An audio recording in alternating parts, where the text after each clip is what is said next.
Message d'un simple citoyen à toute la clique. Ce que j'appelle la clique, c'est, bon, je l'ai tagué dans le tweet, et c'est toute la petite caste qui décide en notre nom, dans un petit bureau, à une dizaine, sur les conseils de gens qui sont tous de leur bord politique, étonnamment, et qui sont tous liés de près ou de loin à soit des organisations internationales suspectes, soit à des laboratoires. Je crois que j'ai bien résumé. Je m'adresse à ces gens-là. Ces gens-là qui, par l'intermédiaire de leurs médias complices, nous montent la tête, manipulent l'information, diffusent des mensonges, des fakes, tout en soi-disant contrôlant les fakes. Hein. C'est marrant quand le contrôleur est lui-même un faussaire. Donc je m'adresse à tous ces gens au nom de, à mon avis, 60% minimum des citoyens français lucides. Au-delà des 25 ou 30 questions simples, tout à fait simples, que les journalistes ne leur posent pas. Au-delà de ces questions qui resteront sans réponse, moi, je vous dis, je veux arrêter d'être complotiste. Je veux arrêter d'être facho.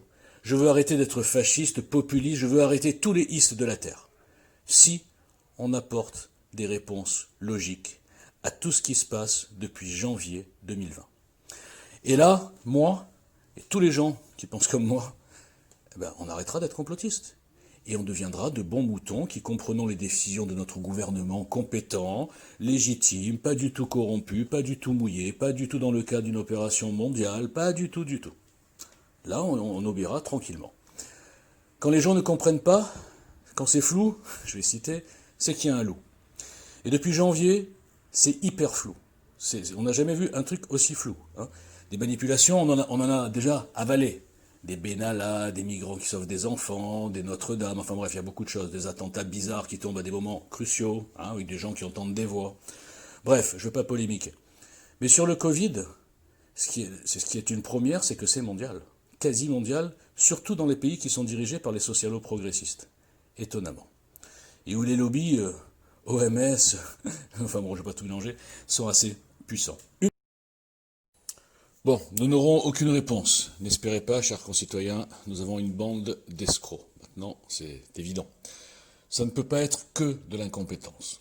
On ne peut pas avoir été, admettons, surpris au mois de mars, avoir dit tout et son contraire, ne pas être préparé, ne pas avoir de masque, etc., dire que ça sert à rien, nous mentir, nous balader. Et ensuite, 8 mois plus tard, se retrouver dans la même situation. Ne pas avoir ajouté les moyens qu'il fallait, juste cibler sur l'accueil des malades. Parce que qu'on le veuille ou non, tous ces confinements sont ridicules. Tous ces couvre-feux sont encore plus ridicules. Parce que de toute façon, les gens seront atteints. Les gens passeront à un moment donné par avoir ce virus. Et 99,5% d'entre eux auront passé ou rien du tout, ou une petite grippe. Et pour les 0,5%, on tue un pays. On tue une économie. On rend fou les gens. Vous croyez que l'ensauvagement, il sort d'où l'ensauvagement qui s'est accentué après le confinement? On rend fou les gens. On les rend des moutons. On leur dit allez travailler, c'est pas grave, le virus n'est pas là. Ensuite rentrez chez vous et vous serez confinés le week-end et vous serez sous couvre-feu à partir de 19 heures.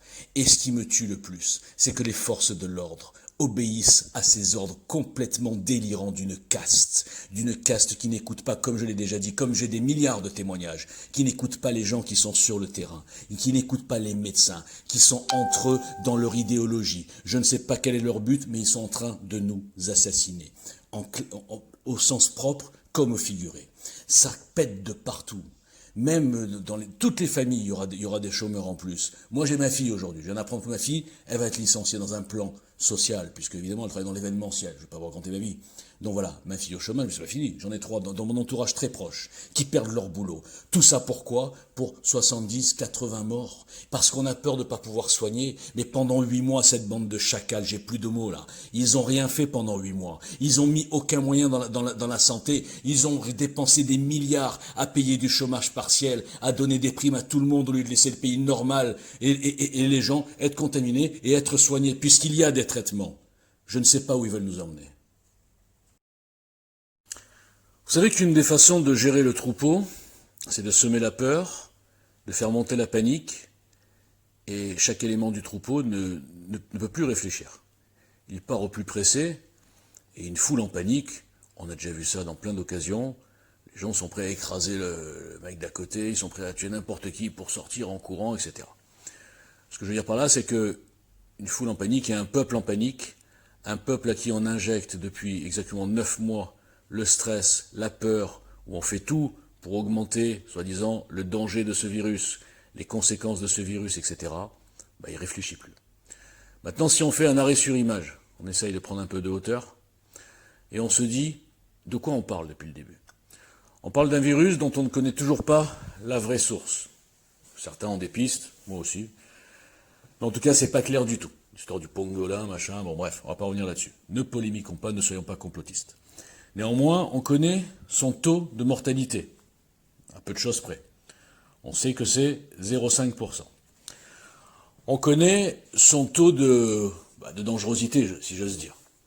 Alors maintenant, je pose une question. Est-ce qu'un danger qui toucherait 0,5%, attention, décontaminé, non pas de la population mondiale ou du pays, est-ce qu'un danger qui serait mortel pour 0,5% de la population, dite population qui est déjà une population à risque, avec déjà des causes de comorbidité, je vous rappelle qu'il y a au moins la moitié, maintenant c'est clair et net, de gens qu'on nous déclare morts du Covid alors qu'ils sont juste morts avec le Covid. Posez-vous des questions, pourquoi les autopsies ont été interdites? Bon, bref, on va pas revenir sur chaque cas parce que c'est hallucinant. Est-ce que pour ça, on arrête, on tue un pays au niveau de l'économie, on ordonne une vaccination, ça va venir, vous allez voir, on ordonne une vaccination obligatoire, on met l'État en état de siège, on met des amendes pour ceux qui marchent dans la rue, même s'ils sont seuls sur un terrain de foot, on va leur dire, vous n'avez pas votre masque au-dessus du nez, 135 €, 2 jours de travail pour un Français moyen, enfin un Français au SMIC. Donc voilà. Est-ce que vraiment c'est raisonnable? Vous comprenez bien que non. Vous comprenez bien que l'incompétence ne peut pas tout excuser. Il y a beaucoup de choses et d'intérêts en jeu. Et ça, je le dis, je ne suis pas le seul depuis le début.